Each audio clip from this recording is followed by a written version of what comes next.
समस्त को नमस्कार।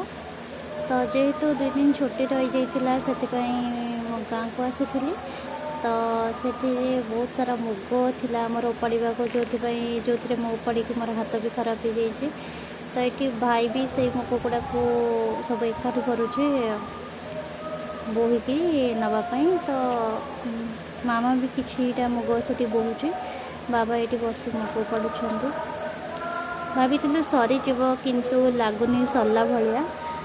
तो आहरी की भी केते गोटे रहीगला माँ एका पारुनी जेहेतु मो भाई की नहीं कि मो सहित आसी कि से सब करने को जमा भी भल पाएनि।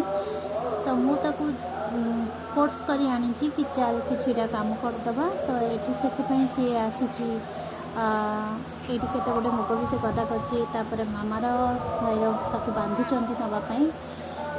कि अवस्था देखो से केमती भाव में जाऊँ कि अवस्था पुअर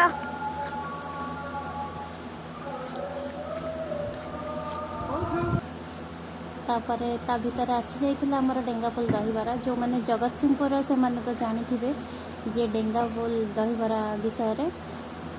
तो बाटर आसवा बेले किछिटा कांच मु आनी जोटा कि मत बहुत भल लगी जो मुझे छोट थी जे माटीर कौन जिनस जो आम या करूँ मनीष हो कि अलग किसी प्रजातिर। तो से कांच को मु तार आखि बनई।